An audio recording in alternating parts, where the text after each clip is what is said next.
pray together before going to bed, problems will be easier to solve. Why? Because in praying, that's when each one of us pour out our hearts to God. And in listening to our hearts, you can see where problems are with us, where we feel threatened, where we feel that we are inadequate. It comes out when we are praying to God. Because to God you cannot pretend. As far as human beings are concerned, you can pretend that you are tough, that you can do it alone, that you have the ability.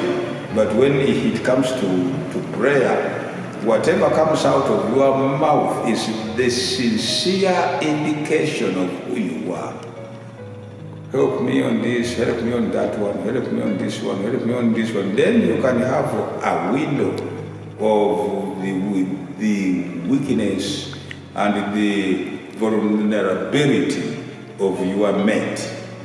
And if you can also help in so doing, that's where you can come in. That I heard you pray that this and this, yeah, okay.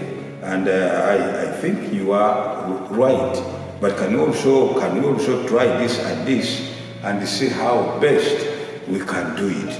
For example, if business are going south or awry, and in prayer, that's when we can come out very strong or strongly when you are asking God to help you so that your businesses may pick up. Then you can again discuss it with your mate after prayer of the possible practical ways two of you can use and follow to resuscitate that or resurrect that particular business. So praying to God is a very good element, and it is always recommended, by the way, because it will give you a window of discussion and of understanding. With God, as I said before, we don't pretend. We make true statements to Him.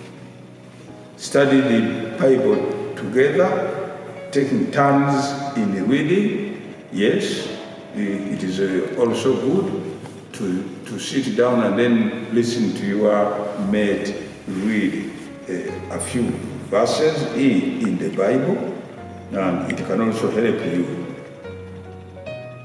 3 or 4, set aside a weekly time to do some kind of recreation as a family. Sit in your family and have a recreation, if you do please, or if you want to go outdoors, you are welcome. You see, this recreation element can always help you to come closer with each other, very closely with each other, you see, and you are together in whatever you do. Try not to both get angry or discouraged at the same time. Some bad news can come, very bad. Let not two of you be discouraged at the same time. Let there at least one of you remain with a fiber to encourage the other. Says, fine, this is very bad, it has come, but what can we do about it? Let us pray God to give us courage to go through this crisis. Don't all of you say, leave me alone, leave me alone. The husband, leave me alone. The wife, leave me alone. Then the whole house is already in a very bad shape. Let one of you should at least remain a bit strong, and then can help in such kind of a situation in case it has come. Respect each other's individuality and privacy. One of the biggest complaints nowadays we have in the family, that the wife or the husband does not respect the privacy of the other. For example, when the phone rings, the husband will be eager, or the wife will be eager, want to know who is calling. And it becomes a job description of one of them to make sure that he finds out. If the husband has gone to take a shower or to bathe, the wife makes sure that she checks the phone of who was calling and who this was. This a woman? And usually they would like to call back, and if the voice is that one of a woman, it is a problem. One woman called on my phone one day, and then I said hello. She says, "Oh, sorry, I thought it was a woman. That's why I have called. But you are a man. It's okay. Sorry." Hey. So there's no privacy. There's no respect. There's suspicion. All those people are suspicious of each other. Please, all of those kind of moves shows me that family will not last long. You see, because we don't keep each other's privacy. Many are busy looking into the handbags of ladies to see what is inside, where's her phone, what is she carrying. Please, let us respect each other's individuality and privacy. Unless she has asked you to check in her bag, leave it alone. Just trust that there's no bomb which is almost to explode. It's okay, leave it alone. Don't disturb it. That element must be taken seriously. You see? Yes, it must be taken seriously.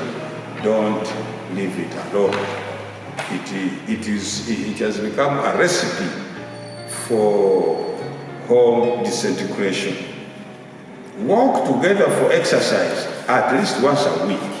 You see, have fun around your house, for example. You don't have to go far. You can even walk around your house. You can carry each other. I remember when I was still young, I used to carry my wife Esther on my back, and she was always laughing, I'm falling.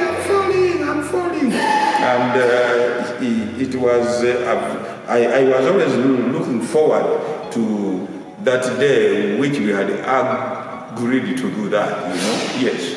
And we kept it up until I became old that I can't carry her anymore. But we do so many other things. You see, have fun, let not a home be dull always. And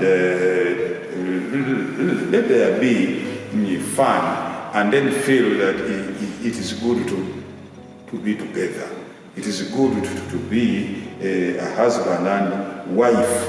And when one goes away for a day or two, then you can miss each other. Not because of the cooking or anything else, but because of the fun of the fun which you do always together.